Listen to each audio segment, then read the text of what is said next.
এই প্রশ্নটি ফিজিক্স দ্বিতীয় অধ্যায়ের সবচেয়ে কঠিন ও সবচেয়ে গুরুত্বপূর্ণ প্রশ্নগুলোর মধ্যে একটি। এই প্রশ্নটি এতটাই গুরুত্বপূর্ণ যে প্রত্যেক বছর কোনো না কোনো বোর্ডে এই প্রশ্নটি হুবহু অথবা শুধুমাত্র মান পরিবর্তন করে দিয়ে থাকে।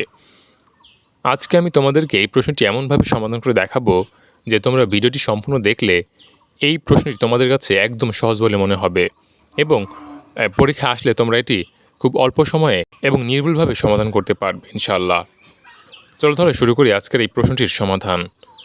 প্রশ্ন সমাধানের শুরুতে তোমাদের কাছে অনুরোধ থাকবে ভিডিওটিতে তোমরা অবশ্যই একটি লাইক করবে এবং আমাদের চ্যানেলটি অবশ্যই একটু সাবস্ক্রাইব করে রাখবে।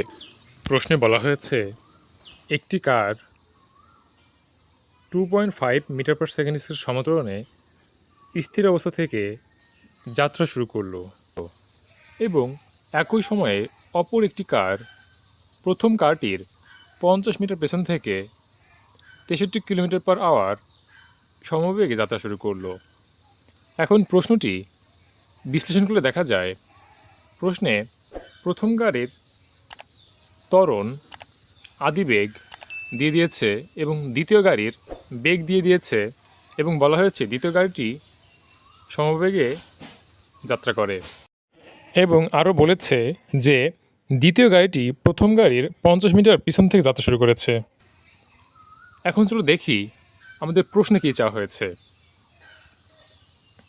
গ নম্বরে বলা হয়েছে যাত্রা শুরুর কত সময় পর কার দুটির বেগ একই হবে তা নির্ণয় করো।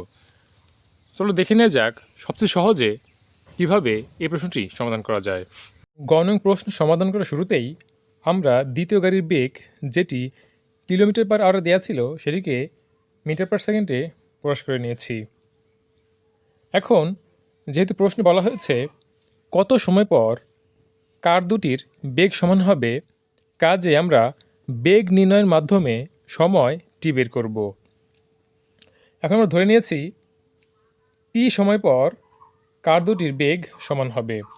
এখন টি সময় পর প্রথম গাড়ির বেগ আমরা জানি সমতরণে চলার ক্ষেত্রে টি সময় পর প্রাপ্ত বেগ V equal to U plus A T, যেখানে এ হচ্ছে ত্বরণ, ইউ হচ্ছে আদিবেগ। এখন আমরা সূত্র প্রয়োগ করেছি এবং তারপর আমাদের প্রশ্নে উল্লেখিত মানগুলো অর্থাৎ এ এবং ইউ এর মান বসানোর পর আমরা সর্বশেষে ভি এর মান অর্থাৎ টি সময় পর প্রথম গাড়িটির বেগ পেয়েছি ভি ইকুয়াল টু 2.5 টি। এখন আসা যাক দ্বিতীয় গাড়ির ক্ষেত্রে।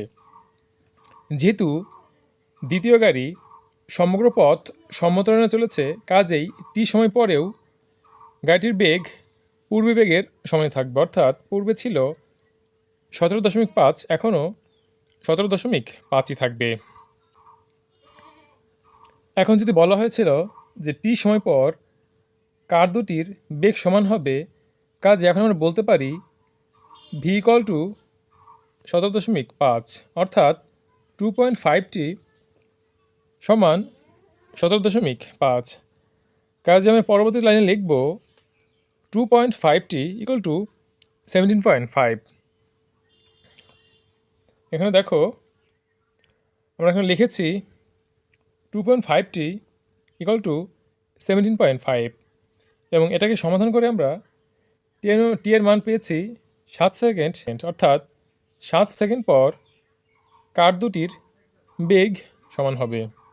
আশা করি তোমরা এটি বুঝতে পেরেছ।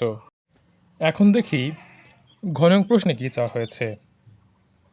ঘ নং প্রশ্নে বলা হয়েছে কার দুটি তাদের চলার পথে একবারের অধিক একে অপরকে অতিক্রম করবে কিনা গাণিতিকভাবে বিশ্লেষণ করো।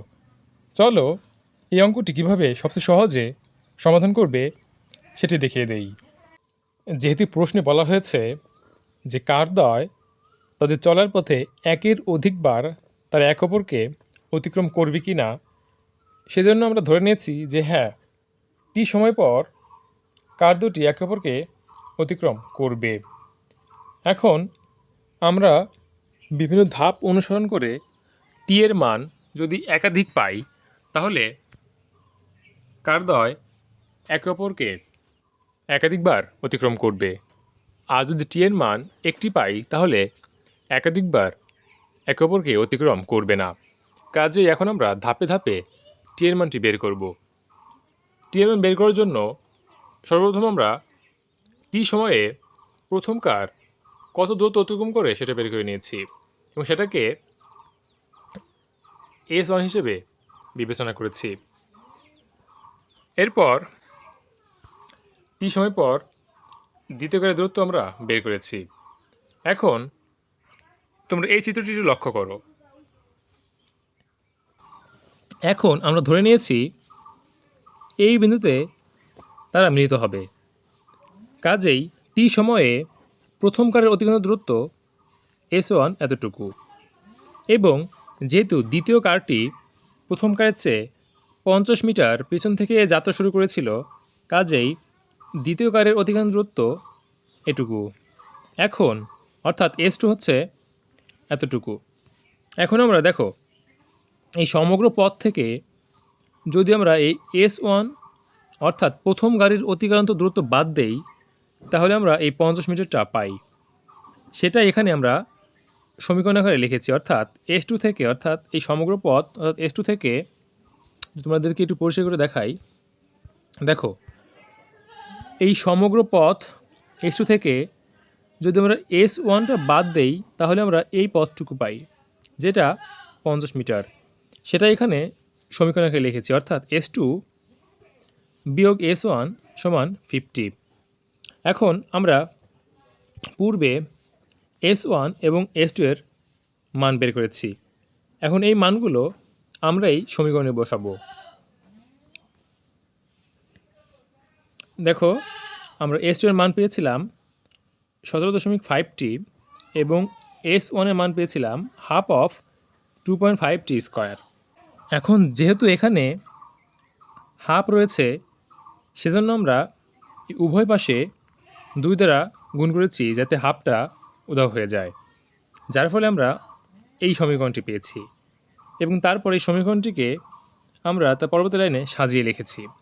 এবং সাজিয়ে লেখার পর আমরা এখানে যে মানগুলো পেয়েছি, অর্থাৎ যে সমীকরণটি পেয়েছি, এই সমীকরণটিকে ক্যালকুলেটরের মাধ্যমে সমাধান করে টি এর এই দুটি মান পেয়েছি, অর্থাৎ 4 এবং 10। অর্থাৎ আমাদের যেহেতু টি এর মান একের অধিক এসেছে, অর্থাৎ 2টি এসেছে, কাজেই গাড়ি দুটি একের অধিকবার মিলিত হয়েছিল। অর্থাৎ 4 সেকেন্ড পর আরেকবার 10 সেকেন্ড পর এই 2বার তার একে অপরকে অতিক্রম করেছিল। আশা করি তোমরা এটি খুব ভালো মতো বুঝতে পেরেছ। আমি আব্দুল আহাদ, বর্তমান পড়াশোনা করছি রাজশাহী বিশ্ববিদ্যালয়ে। তোমরা যারা এসএসসি 27 ব্যাচের শিক্ষার্থী আছো, আমি তোমাদের জন্য নিয়ে এসেছি ফিজিক্স টার্গেট 100 এই কোর্সটি।